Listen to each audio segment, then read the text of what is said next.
7 Timeless Buddhist Lessons on Releasing Anxiety. There's a quiet kind of liberation that arises, not when you gain control, but when you release the need for it. Think about how often we cling to outcomes, worrying about what might collapse tomorrow, and trying to predict every twist of the path ahead. But the truth is, most of what we fear never comes to pass, and in the process, we sacrifice today's peace for a future that hasn't even arrived. Worry is like carrying an invisible weight. It exhausts you without ever moving you forward. It traps you in imagined futures and pulls your attention away from the strength, calm, and clarity you already hold inside. But something shifts when you choose to let go. When you stop resisting the flow of life and begin to move with it instead. You create space, and in that space, life begins to meet you with unexpected grace. Not because you forced it, but because you stopped standing in its way. In this article, we'll explore 7 timeless lessons from Buddhist philosophy. These aren't quick fixes or empty mantras. They are truths that, when practiced, can help you step out of fear and into a deeper sense of freedom that's always been waiting within you. Lesson 1. Fear is a seed. What you nurture, grows. In Buddhist philosophy, your mind isn't just a passive observer of life. It's the soil from which your entire reality grows. Every thought you water becomes a root. And fear, if left unchecked, doesn't just sit quietly in the background. It multiplies. It wraps itself around your decisions, colors your relationships, and clouds your sense of self. Fear isn't just a feeling, it's a filter. A distorted lens that makes the world look more hostile and uncertain than it actually is. The danger? When you begin to fear something deeply, you start living as if it's already happening. You breathe life into the very thing you're trying to avoid. Picture this. You're afraid of being laid off from your job. That fear shows up in small ways: hesitation in your voice, second-guessing your ideas, playing it safe when boldness is needed. Over time, that hesitation sends signals to your team, your boss, and even yourself that something's off. Ironically, fear pulls you closer to the very thing you hope to escape. This happens in relationships, too. The fear of abandonment makes us cling, overthink, and doubt every silence. That tension doesn't build closeness, it creates distance. The relationship begins to crack, not because of what the other person did, but because fear was left to grow unchecked. But here's the truth Buddhism reminds us of. Your mind is fertile ground. It doesn't discriminate. It will grow whatever you plant: fear, anger, doubt, or calm, clarity, and compassion. You are not a victim of your thoughts, you are the gardener. And gardening doesn't mean pretending everything is fine. It means becoming mindful of what you're watering. When fear shows up, pause, take a breath, and ask, is this thought building the life I want or slowly dismantling it? Fear thrives in the dark, but when you shine awareness on it, when you call it out, it loses its grip. You begin to see it not as a monster, but as a messenger, a chance to return to presence, a moment to re-choose peace. And once you do that, once you stop feeding the fear, you'll notice something remarkable. The world around you begins to shift. People respond differently. Opportunities flow more freely. Life softens, not because it changed, but because you did. Lesson 2. True strength isn't in control, it's in surrender. In today's hyper-driven world, we are taught that strength looks like control. Master your routine, dominate your goals, force your future into shape, push harder, plan better, never let go. But Buddhist wisdom flips that narrative completely. It says, strength isn't about gripping tighter. It's about knowing when to release. Letting go isn't failure, it's clarity. It's recognizing that life is not something you can strangle into submission. It's something you must learn to flow with. You act with intention, but then you trust. Imagine trying to hold water in your palm. The harder you squeeze, the more it slips away. But leave your hand open, and it stays. That's what surrender is. Not passivity or weakness, but the quiet strength of someone who has done their part and knows when to step back with trust. In Buddhist philosophy, surrender isn't retreat, it's a sacred collaboration with reality. You stop resisting every twist in the road and begin walking it with grace. You stop demanding that life obey your timeline and start listening to its deeper rhythm. And here's the miracle. When you stop forcing, your energy returns, the tension lifts, your mind clears, and suddenly, the world looks different. The path ahead that seemed blocked opens. The people you needed show up. The answers that felt out of reach find you. Not because you chased them, but because you made space for them to arrive. True surrender is not the end of effort, it's the end of struggle. And in that space of release, you don't lose control, you discover a deeper power, a power rooted not in domination, but in alignment. When you let go of needing to control everything, you begin to realize you were never meant to carry it all alone. Lesson 3. Anxiety belongs to the future. Peace belongs to now. Buddhist wisdom teaches something quietly revolutionary. Anxiety can't survive in the present moment.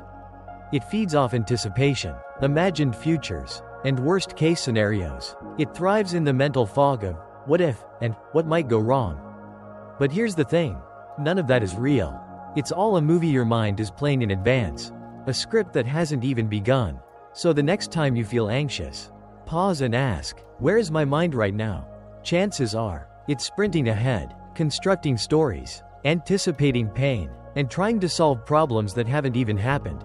While your attention is trapped in that illusion, you miss the only place where life is actually happening. Right here, right now, this moment, this breath is your anchor. And in this single breath, you are safe, you are whole, you are not drowning in the storm of what could be. You are resting in the stillness of what is. Buddhism calls this mindfulness, but it's not just a technique, it's a return. A coming home to your body, your breath, your being. And every time you return, you weaken the grip of anxiety.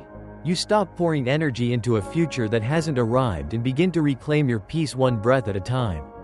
The mind is loud, it spins, warns, plans, and panics, but the present moment whispers.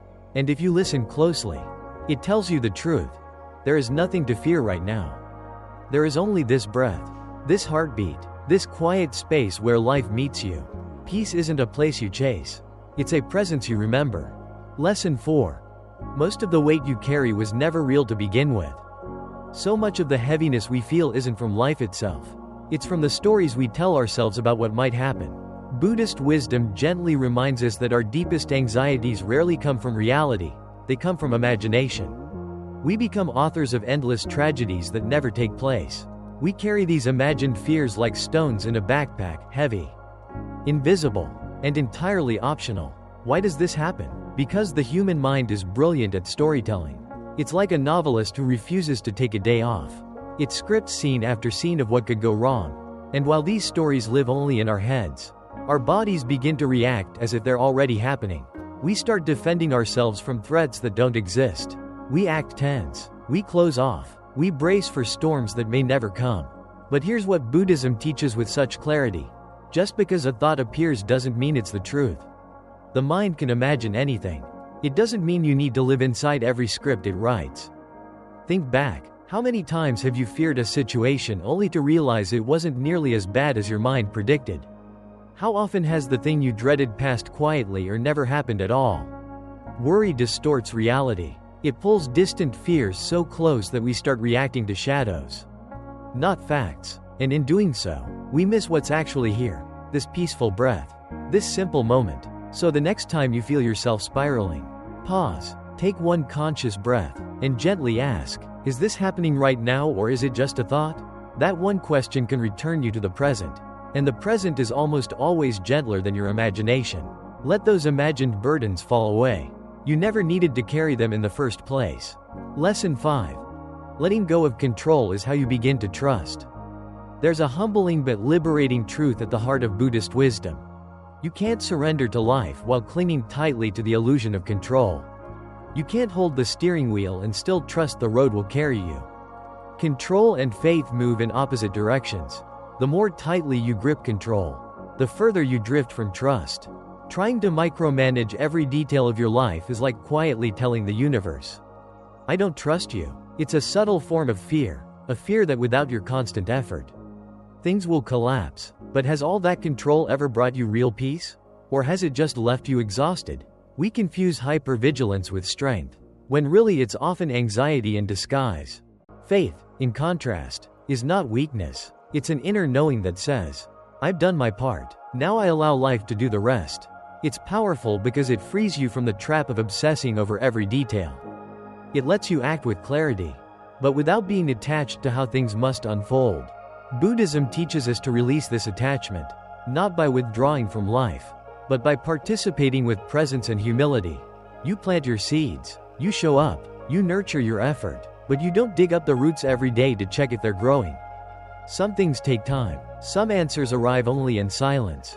Some outcomes are better left to the quiet intelligence of life itself. Lesson 6. Growth begins where the grip ends. Letting go isn't the end of caring, it's the beginning of growing. Worry has a subtle way of closing in on you. It doesn't slam the door all at once.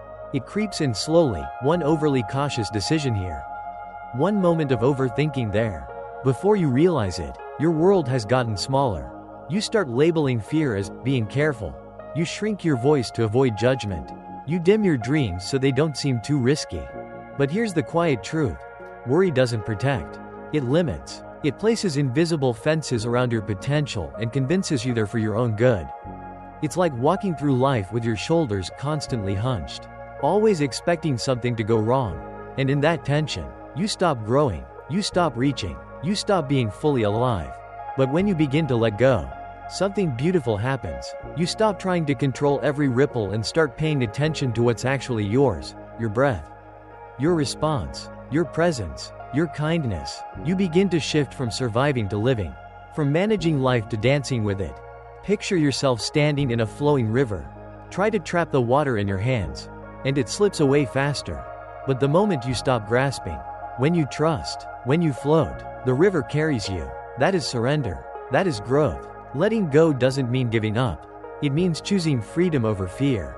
And the more you release the grip on outcomes, on old wounds, on imagined dangers, the more space you create inside yourself. Space for courage, space for joy, space to expand. Letting go is not passive. It's powerful. It's the moment you stop shrinking and start expanding with openness, with trust, with a heart that's ready to grow again. Lesson 7. Life begins to flow not when you control it, but when you stop trying to. One of the most overlooked teachings in Buddhist philosophy is also one of its most liberating. Life doesn't need your constant interference to work. In fact, the more we try to control each detail, each outcome, and each emotion, the more we create resistance. The more we grip, the more chaos we accidentally invite. But when you learn to step back, not from apathy but from trust, something extraordinary begins to unfold.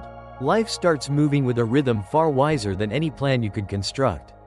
Decisions become clearer, paths open, the right people and timing begin to arrive, not through force, but through alignment. Yet, this idea feels deeply unsettling for many of us.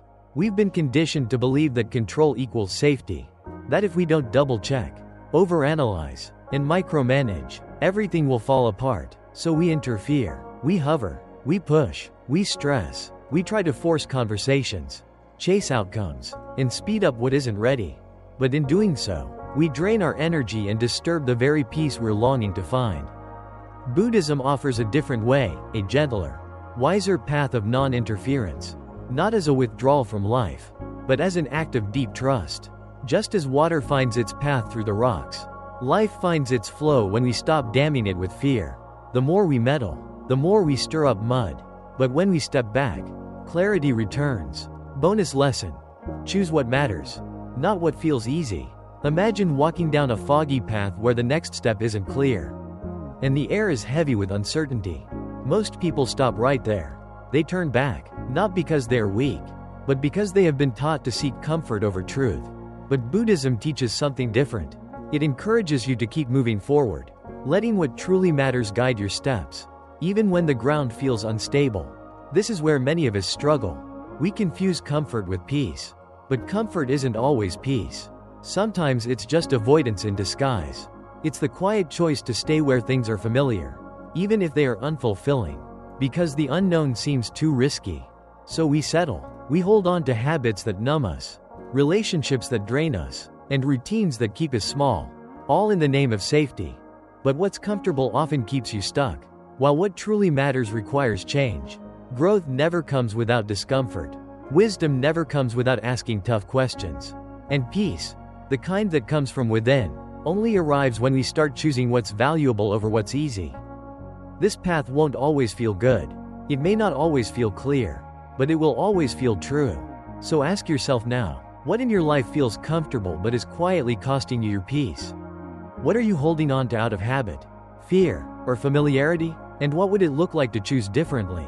Not recklessly, but thoughtfully? Choosing what matters often means choosing stillness over speed, silence over noise, integrity over approval, and presence over escape. And in those small, quiet choices, we begin to change, not just how we live, but who we become.